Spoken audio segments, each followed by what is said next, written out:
আমরা অনেক সময় এমন কিছু সিদ্ধান্ত নিয়ে ফেলি যার প্রভাব শুধু আমাদের জীবনে নয়, আমাদের সন্তানদের জীবনেও গভীরভাবে পড়ে। কখনো সেই ভুল সিদ্ধান্তই একটি নিষ্পাপ শিশুকে ধীরে ধীরে বেপরোয়া করে তোলে, ভেঙে দেয় তার মানসিক জগৎ। আর একসময় সে এমন এক অন্ধকার পথে হাঁটে যেখান থেকে ফিরে আসা খুবই কঠিন। আবার মুদ্রার উপর পিঠেও থাকে এক ভিন্ন গল্প, ভালোবাসা, ত্যাগ আর মায়ার গল্প।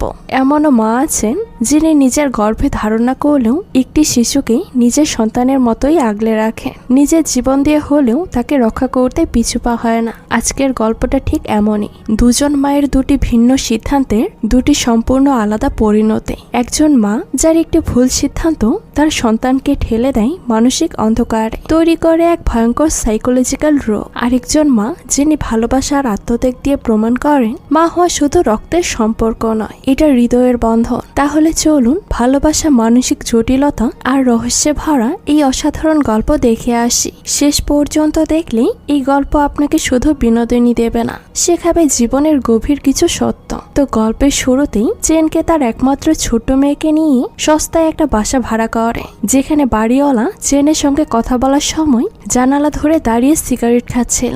আর এই সিগারেট খাওয়া চেনের মোটেও পছন্দ হয় না, তাই সে বাড়িওয়ালাকে বলে ফেলে, আপনি আমাদের সামনে যে সিগারেট খাচ্ছেন এতে তো আমাদের ক্ষতি হবে, আপনি কি সেটা জানেন না?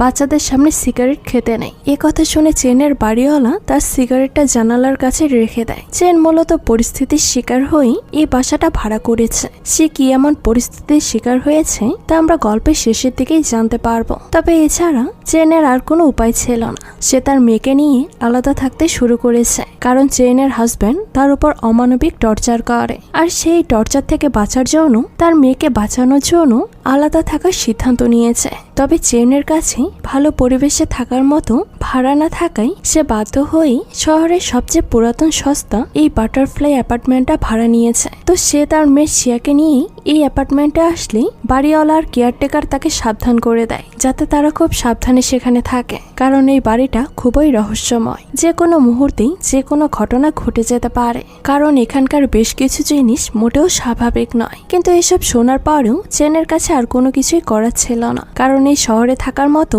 এর থেকে সস্তায় বাড়ি আর সে পাবে না। তো বাড়িওয়ালা চেনের সঙ্গে কথা বলি এখান থেকে চলে যাওয়ার পর চেন নিচে তার কাপড় চোপড় ধুতে গিয়ে বারান্দা দিয়ে হাঁটার সময় তার কাছে খুব অদ্ভুত রকম মনে হতে থাকে, কেমন যেন তার পুরো শরীর ভার হয়ে আসে। তার মনে হয় পেছন থেকে কেউ হয়তো তাকে ফলো করছে। তবে সে বারবার করে পিছনে ফিরে সে আর কাউকেই দেখতে পায় না। এ থেকে সে মনে করে হয়তো এসব কিছু তার মনের ভুল। এরপর চেন করিডোরের আশেপাশে আর একটু ভালো করে তাকালে দেখতে পায় একটা পুরাতন বদ্ধ রুম, যা দরজায় অনেকগুলো পুরাতন শিকল দিয়ে বেঁধে রাখা হয়েছে। সেই সাথে দরজায় কিছু কাগজ লেখা ছিল, কিন্তু সেগুলো এত পুরাতন যে সেখানে কি লেখা আছে চেন ভালোভাবে পড়তে পারে না। তাই সে বিষয়টাই তেমন একটা গুরুত্ব না দিয়ে নিজের কাজের দিকে এগিয়ে যায় এবং পুরাতন ওয়াশিং মেশিনে কাপড়গুলো পরিষ্কার করার জন্য দিলে হঠাৎ করে মেশিনটা বন্ধ হয়ে যায়। কেন মেশিনটা বন্ধ হলো এটা দেখার জন্য চেন ভিতরে তাকালে একটা মহিলার ছায়া সে সেখানে দেখতে পায়। কেমন যেন তার চুলগুলো নিচের দিকে ঝুলছিল, সেই সাথে ওয়াশিং মেশিনের ভেতর থেকে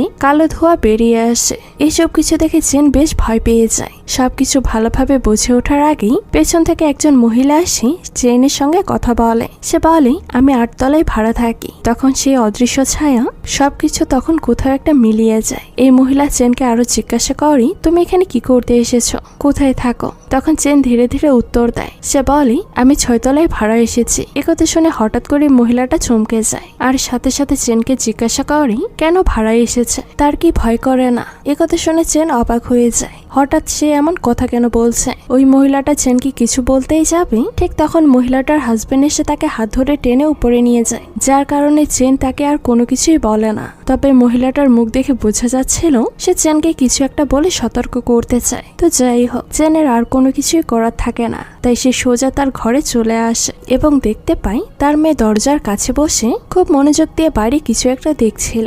এটা দেখে চেনও সেখানে ধীরে ধীরে এগিয়ে যায় আর দেখে বাইরে থেকে তার দরজার ভেতর অদ্ভুত রকমের আলো ছায়া দেখা যাচ্ছে। চেন আরো ভালোভাবে দেখার জন্য কাছে গেলে সে আর কোনো কিছুই দেখতে পায় না। এরপর সে বারান্দার বাইরে গিয়ে দেখে বেশ কিছু মোমবাতি জ্বলছে। শুধু তাই নয়, সবচেয়ে আশ্চর্যজনক ব্যাপার হলো মোমবাতির পাশে আরো অনেক জিনিসপত্র ফেলানো ছিল, যেগুলো দেখে মনে হচ্ছে কেউ এখানে কোনো তন্ত্রমন্ত্র করে রিচুয়াল করছে। এসব কিছু দেখে চেন কোনো ঝামেলায় জড়াতে চায় না, তাই সে দ্রুত তার রুমে আবারও ফিরে আসে। এ পাশে আবারও তার মেয়ের কাছে গেলে দেখতে পায় তার মেয়ে কার সাথে যেন একা একা কথা বলছে। সে খেলছিল, তবে কারো কথার উত্তর দিচ্ছিল, কারোর সঙ্গে কথা বলছিল। তবে এই বিষয়টাতে চেন বেশি একটা মাথা ঘামায় না, মনে করি হয়তো ছোট মানুষ খেলার ছলে এমন করছে। অন্যদিকে এই অ্যাপার্টমেন্টে কাজ করা ছোট একটা ছেলেকেও আমরা দেখতে পাই, যে কিনা ছোটবেলা থেকেই বিভিন্ন অদ্ভুত সব জিনিস দেখতে পায়, যার কারণে সে সবসময় বিভিন্ন ধরনের পরীক্ষা নিরীক্ষা করতে থাকে। তো প্রতিদিনকার মতো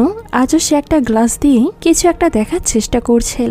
এমন সময় তার নানি তাকে ডেকে পাঠায় আর তাকে প্রত্যেকটা ফ্ল্যাটে গিয়ে পানি দিয়ে আসতে বলে। মূলত তার নানির পানির ব্যবসা ছিল, আর আদি তাকে এই কাজে সাহায্য করত। ছোটবেলাতে আদির বাবা মা মারা যাওয়ায় সে তার নানির কাছেই বড় হয়েছে। তো যাই হোক, আদি চেনের ফ্ল্যাটে পানি দিতে আসলেই দরজা খুলতেই সেখানে আদি একটা ভয়ঙ্কর আত্মা দেখতে পায়। তখন আদি আর কোনো কথা না বলেই দ্রুত সেখানে পানির বোতল রেখে দৌড়ে বেরিয়ে আসে। পানির টাকাটাও নেয় না। আদির হঠাৎ এমন অদ্ভুত আচরণ দেখে চেন অবাক হয়ে যায়। কেন আদি এমন করলো সে কোনো কিছুই বুঝতে পারে না। এরপর রাতে যখন চেন তার একমাত্র মেয়েকে কাছে নিয়ে ঘুমোচ্ছিল, তখন সে ভয়ঙ্কর স্বপ্ন দেখে, যেখানে সে তার ওই পুরাতন বাড়িতেই তার মেয়েকে নিয়ে তার স্বামীর অমানবিক টর্চার সহ্য করছিল। আর এই স্বপ্ন দেখেই চেন দ্রুত ঘুম থেকে জেগে যায় এবং শিয়াকে বুকের ভেতর জড়িয়ে ধরে। মূলত সে এতদিন তার হাজব্যান্ডের কাছে এতটাই টর্চার পেয়েছে যে এখনো সেই ট্রমা থেকে সে নিজেকে পুরোপুরি বের করতে পারেনি, যার কারণে সে এমন অদ্ভুত রকম স্বপ্ন দেখছিল।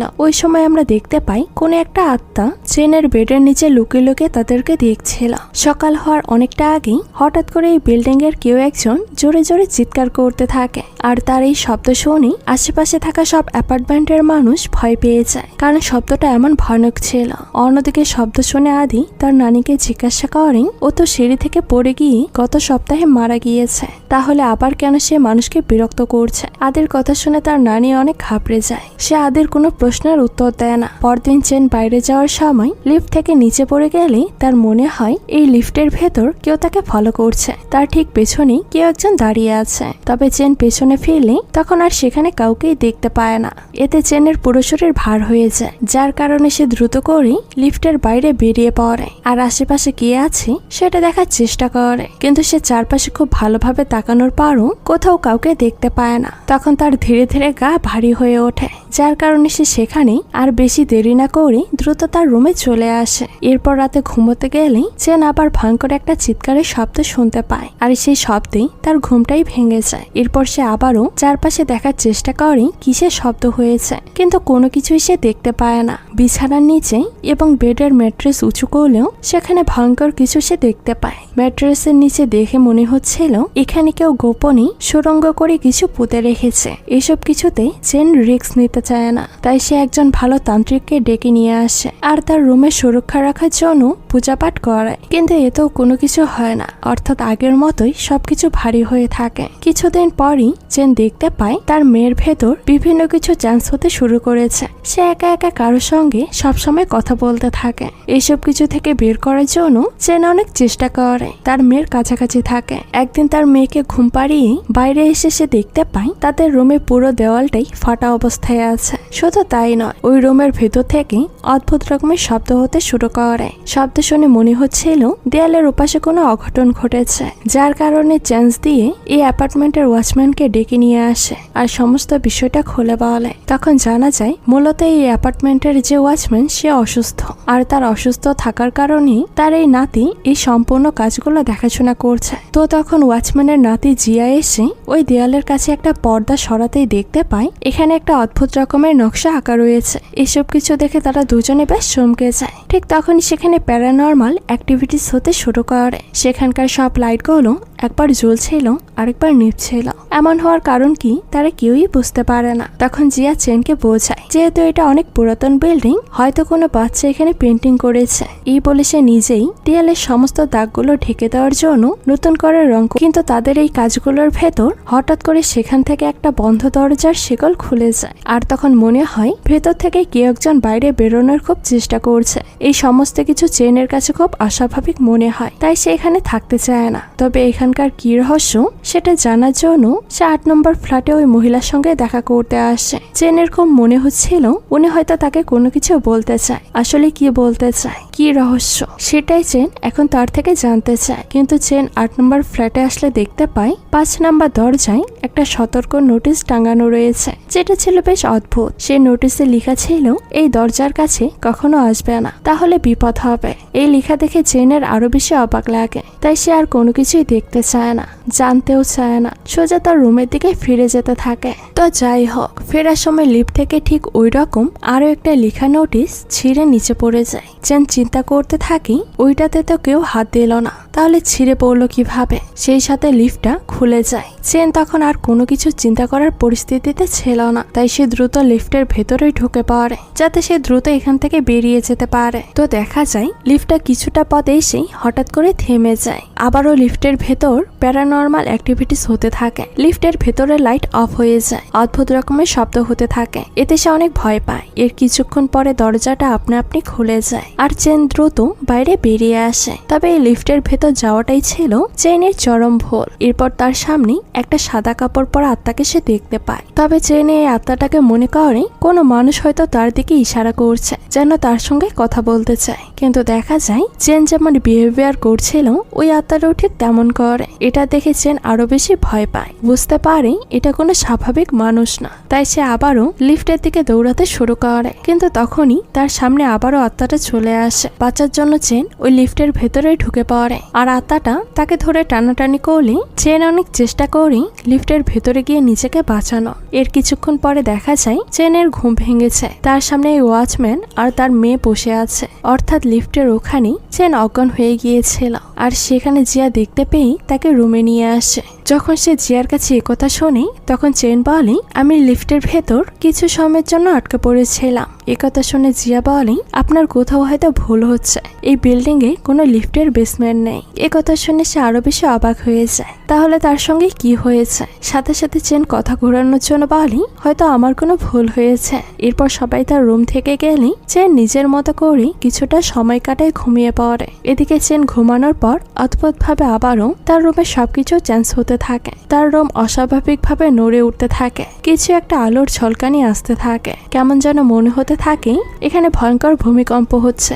এমন পরিস্থিতিতে আবারও চেনের ঘুমটা ভেঙে যায় আর সে তার পুরো ঘরেই তার মেয়েকে খুঁজতে থাকে, কিন্তু সে কোথাও শিয়াকে দেখতে পায় না। শিয়াকে না পেয়ে চেন অনেক টেনশনে পড়ে যায়। সে দ্রুত বাইরে বের হয়ে সব জায়গায় শিয়াকে খুঁজতে থাকে। কিছুক্ষণ পরে সে দেখতে পায় শিয়া আদির হাত ধরে ঘুরে বেড়াচ্ছে, আর এটা দেখে তখন চেন আদিকে ধাক্কা মেরে সরিয়ে দিয়ে তাকে বকাঝকা করতে থাকে, কেন সে তার মেয়েকে বাইরে নিয়ে এসেছে। আর এই পরিস্থিতি দেখে শিয়া তার মায়ের উপর চিৎকার করে ওঠে, বলতে থাকে, তুমি আমার মা না, আমাকে কেন বাধা দিচ্ছ? এই বলতে বলতে দেখা যায় শিয়া চোখ মুখ সম্পূর্ণ চেঞ্জ হয়ে যায়। হঠাৎ করে তার মুখ থেকে ফেনা বের হতে থাকে এবং সেখানে সে মাটিতে লুটিয়ে পড়ে। চেন তার মেয়ের অবস্থা দেখে দ্রুত তাকে রুমে নিয়ে আসে। তবে তার মেয়েকে সুস্থ করার জন্য সে একজন কবিরাজের কাছে নিয়ে যায়। কবিরাজ শিয়াকে ঝাড়ফুঁক করে দেয় এবং চেনকে বারবার বলে দেয়, তোমার মেয়েকে আর কখনো ঘরের বাইরে যেতে দিবে না, তাহলে আরো বেশি বিপদ হতে পারে। অন্যদিকে দেখা যায় চেনের সে দজ্জাল স্বামী তাদের দুজনকে খুঁজতে খুঁজতে এই বিল্ডিং পর্যন্ত পৌঁছে যায়। সবার কাছে এসে তার মেয়ের ছবি দেখে জিজ্ঞাসা করে তারা কোথায় আছে, কেউ দেখেছে কিনা। তখন সবাই এই বিল্ডিংটাই দেখিয়ে দেয়। মূলত চেনের সে হাজবেন্ড একটা বীমার ইন্স্যুরেন্স করিয়েছিল, যেখানে বেশ কিছু টাকা সে তার স্ত্রী আর সন্তানকে দিয়ে হাতিয়ে নিতেছে। আর এইসব কাজে চেন রাজি না হলে সে চেনের উপর টর্চার করতে শুরু করে। শুধু তাই নয়, চেনের হাজবেন্ড তাকে সবকিছুর জন্যই প্রচুর পরিমাণে টর্চার করত। তবে এখন তার টাকার প্রয়োজন, যার কারণে সে পাগলের মতো হয়ে তার স্ত্রী সন্তানকে খুঁজে বেড়াচ্ছে। তো পরদিন দেখা যায় জিয়া শিয়ার জন্য একটা লাল সুতো নিয়ে আসে আর তার মেয়ের হাতে বেঁধে দিতে বলে, যাতে কোনো অশুভ আত্মা তাকে স্পর্শ করতে না পারে। কিন্তু দেখা যায় ঠিক তখনই তার বাবা তাকে খুঁজতে খুঁজতে এখানে চলে আসে। চেন তার হাজবেন্ডকে এখানে দেখে ভীষণ ভয় পেয়ে যায়। তখনই সে এসে তার স্ত্রীর উপর আবারও অ্যাটাক করতে শুরু করে, কিন্তু তখন সেখানে জিয়া থাকায় সে তাদেরকে প্রোটেক্ট করার চেষ্টা করে, কিন্তু এতে বিশেষ কোনো লাভ হয় না। চেনের হাজবেন্ড শিয়াকে নিয়ে এখান থেকে চলে যেতে চায়। তখন জিয়া এসে চেনের হাজবেন্ডকে বাধা দিতে থাকে। তবে দেখা যায় চাওয়ার শক্তি কম নয়, সে জিয়াকে মেরে সেখানে ফেলে রাখে। এভাবে দুজনের ভেতর বেশ অনেকক্ষণ যাবৎ লড়াই হতে থাকে। তবে তবে জিয়া তার হাজব্যান্ডকে একটা পর্যায়ে নিচে ফেলে দিয়ে মারতে শুরু করলে সে বলতে শুরু করে, তুমি না জেনে কাদের জন্য লড়াই করছো? সে তো নেশারও একটা মহিলা, দিনরাত মাতাল হয়ে পড়ে থাকে। তাছাড়া শিয়া ওর আসল মেয়ে নয়। এ কথা শুনে জিয়া অনেক অবাক হয়ে যায় আর সে চাউকে কিছুই বলতে পারে না। তবে কিছুক্ষণ পর চেন সাহস করে একটা লাঠি নিয়ে তার হাজব্যান্ডের মাথায় আঘাত করতে গেলেই বাড়িটা গিয়ে লাগে জিয়ার মাথায় আর জিয়া সেখানে অজ্ঞান হয়ে যায়। তখন চাউ তার ওয়াইফ আর মেয়েকে নিয়ে এই বদ্ধ রুমের ভেতরে আটকে রাখে। তখন শিয়া ধীরে ধীরে একটা অন্ধকার রুমের দিকে চলে যায়। শিয়াকে ফলো করতে করতে চেনও সেই রুমের দিকে চলে যায়। তখন সেখানে চেন যা দেখতে পায় সেটার জন্য সে মোটেও প্রস্তুত ছিল না। সেখানে সে দেখতে পায় দেয়ালে শিয়া আর তার মায়ের অনেক ছবি টাঙানো হয়েছে। শুধু তাদের ছবি না, তাছাড়া আরো অনেক বাচ্চাদের ছবিও সেখানে টাঙানো রয়েছে আর প্রত্যেকটা বাচ্চাকে অমানবিকভাবে টর্চার করা হয়েছিল। এসব নৃশংসতার ছবি দেখে যে কারোরই আত্মা কেঁপে উঠবে। তো চেন এগুলো দেখে বেশ অবাক হয়ে যায়, সাথে সে ভয়ও পায়। তবে চেন সবকিছু ঠিকঠাক ভাবে বুঝে ওঠার আগেই তার পেছনে চাওর অদ্ভুত রকম মুখটা দেখতে পায়। ভয়ঙ্কর ভাবে একা একা হাসতে শুরু করে আর তখনই আমরা একটা ফ্ল্যাশব্যাক দেখতে পাই। চাও যখন ছোট ছিল তার মা মাদকাসক্ত ছিল। একদিন সে নেশার ঘরে কাউকে সাথে নিয়ে ছাদে গিয়ে সুইসাইড করার চেষ্টা করে। ওই দিন চাওয়ের মা সুইসাইড করলেও চাও বেঁচে যায়। তখন লিও নামের একজন চাউকে নিয়ে তার উপর অমানবিক নির্যাতন করে। এতটাই বিকৃত মস্তিষ্কের মানুষ ছিল যে চাওকে যৌন নিপীড়নও করতে থাকে। অর্থাৎ চাওয়ের মা মারা যাওয়ার পর থেকে চাওয়ের জীবনটাই অতিষ্ঠ হয়ে উঠেছে। সে শারীরিক মানসিক কোনোভাবেই ভালো ছিল না আর বছরের পর বছর এইভাবে নির্যাতিত হতে হতে সে নিজেই একদিন ভয়ঙ্কর বিকৃত মস্তিষ্কের মানুষ হয়ে ওঠে। তারপর থেকে সে তার জীবনের সে ছোট ছোট বাচ্চাদেরকে কিডন্যাপ করে এনে তাদের উপর টর্চার করত। সিন বর্তমানে আসলে দেখা যায় আবারও সে তার স্ত্রীর ওপর অমানবিক নির্যাতন শুরু করে। মারতে মারতে তার হেদায়েত জ্ঞানটাই ভুলে যায়। খুব বাজেভাবে চেনের গলা চেপে ধরলেই সে নিজেকে অনেক চেষ্টা করেও তার হাত থেকে ছাড়াতে পারে না। চোখের সামনে এসব দেখে শিয়া ভয় পেয়ে সুযোগ বুঝে সেই রুম থেকে দৌড়ে বাইরে পালিয়ে যায়। এদিকে চাউকে দেখা যায় সে চেনকে মারতে মারতে আত্মহত্যা করে ছাদের উপরে পানির ট্যাঙ্কিতে এনে সেখানে তাকে ফেলে রাখে। পানির ভেতর ফেলার পর চেনের পুরো দমটাই বন্ধ হয়ে আসে, যার কারণে সে আবারও কিছুটা হুঁশে ফিরলে চোখ খুলে দেখতে পায় তার পাশে আরো অনেকগুলো লাশ পড়ে আছে। এই মৃতদেহগুলো ট্যাঙ্কির পানির ভেতর ভাসছে আর তার গায়ের উপর চলে আসছে। তাছাড়া মানুষের পচা তীব্র গন্ধ বের হতে থাকে। এগুলো কোনোভাবেই চেন আর নিতে পারছিল না। অন্যদিকে চাও ঘরে আসলে সে তার মায়ের আত্মাটাকে দেখতে পায় আর তখন সে চিৎকার করে তার মাকে দোষারোপ করে বলতে থাকে, আজকে আমার যা কিছু হয়েছে সবকিছু তোমার জন্য, এসব কিছু তোমার জন্য, তুমি এসবের জন্য দায়ী। সেদিন যদি তুমি আমাকে রেখে ছাদ থেকে লাফ না দিতে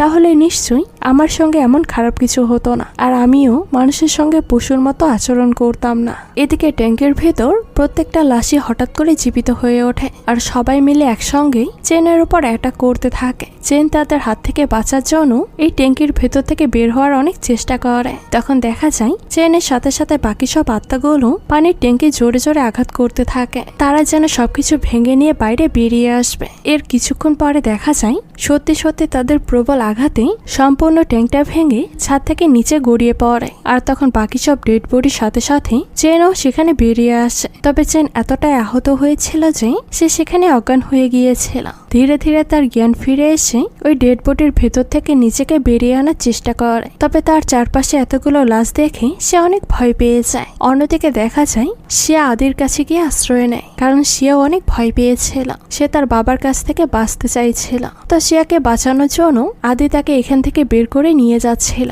আর ঠিক তখনই তাদের সামনে চাও এসে হাজির হয়। আবারও তাদের উপর সে অ্যাটাক করতে শুরু করে। আদিকে ধাক্কা মেরে নিচে ফেলে দেয়, কিন্তু আদি তার প্রাণপণ চেষ্টা করে যাতে সে শিয়াকে তার বাবার হাত থেকে বাঁচাতে পারে। তখন সেখানে ধস্তাধস্তি শুরু হলেই এক পর্যায়ে আদি আর শিয়া চাওয়ের কাছ থেকে দৌড়ে পালাতে শুরু করে। তখনই দেখা যায় একটা অবাক কাণ্ড। চাও যখন তার মেয়েকে ধাওয়া করছিল হঠাৎ সে পেছন থেকে কোনো একটা শব্দ শুনতে পায় আর পেছনে তাকালেই সে তার ছোটবেলার সেই ফ্ল্যাশব্যাক আবারও দেখতে পায়। সেদিন সে তার মায়ের সঙ্গে ছাদে দাঁড়িয়েছিল। সেদিন তার মা ছাদ থেকে লাফ দেওয়ার আগেই তার সন্তানের কথা ভেবে সেখানে দাঁড়িয়েছিল, ফিরে আসতে চেয়েছিল, কিন্তু চাও নিজে ইচ্ছে করে তার মাকে ধাক্কা দিয়ে ছাদের উপর থেকে ফেলে দেয় আর তার মা সেখানেই মারা যায়। আর তখন থেকে আত্মাটা ওই বিল্ডিং এ অতৃপ্ত অবস্থায় ঘুরতে থাকে। তার ছেলেকে সকল পাপ কাজ থেকে বিরত রাখার চেষ্টা করে, কিন্তু তার ছেলের ভেতর ছোটবেলা থেকেই মানসিক সমস্যা থাকায় সে তার স্বভাব থেকে আর বের হতে পারে না। তো দেখা যায় আজকে যখন চাও তার পুরো লিমিট ক্রস করছিল, তখন ওই আত্মাটা এসে বদ্ধ ঘরের ভেতর তাকে টেনে নিয়ে যায়। অর্থাৎ চাওয়ের মা আর চায় না সে অন্য কারো কোনো ক্ষতি করুক, তাছাড়া সে তার পাপেরও শাস্তি পায়। ওই ফাঁকে শিয়া দৌড়ে পালিয়ে তার মায়ের কাছে চলে আসে। চেন চেষ্টা করে নিজের সর্বোচ্চ দিয়ে শিয়াকে বাঁচানো, কিন্তু চেষ্টাটা বিফলেই চলে যায়, কারণ আত্মারা এসে মুহূর্তের ভেতর তার উপর খুব বাজেভাবে অ্যাটাক করতে থাকে, তাকে পুরো ক্ষত বিক্ষত করে দেয়। মুহূর্তের ভেতর আবারও পুরো বিল্ডিংটাই কাঁপতে শুরু করে। লিফট থেমে যায় আর আত্মাগুলো তাদেরকে বাজেভাবে ভয় দেখাতে থাকে। তো যাই হোক, সবকিছু শেষ হয়ে যাওয়ার আগেই চেন খুব বড় মনের পরিচয় দিয়ে যায়। সে তার নিজের জীবন দিয়ে পালিত মেয়েকে বাঁচিয়ে যায়, নিজের জীবনের মায়াটুকু পর্যন্ত করে না। অর্থাৎ সে মা না হয়েও তার সন্তানের জন্যই ত্যাগ করে। এমন ত্যাগ ইতিহাসে খুবই কম দেখা যায়। রেস্কিউ টিম এসে এই বিল্ডিং এ ফেসে যাওয়া মানুষগুলোকে বাঁচিয়ে নেয়, কিন্তু চেন চিরদিনের মতো এই বাটারফ্লাই বিল্ডিং এ আটকা থেকে যায়। তার আত্মাটাও বাকি সব আত্মাদের সঙ্গে আটকা পড়ে। আর এই দৃশ্যটির মধ্য দিয়েই আজকের এই অসাধারণ গল্পটা শেষ হয়ে যায়। তো আপনাদের কাছে এই প্রতিশোধের গল্পটা কেমন লেগেছে সেটা কিন্তু অবশ্যই কমেন্ট করে জানাবেন। আজকে এই পর্যন্তই, দেখা হচ্ছে নতুন কোনো ভিডিওতে। সেই পর্যন্ত সবাই ভালো থাকবেন। আল্লাহ হাফেজ।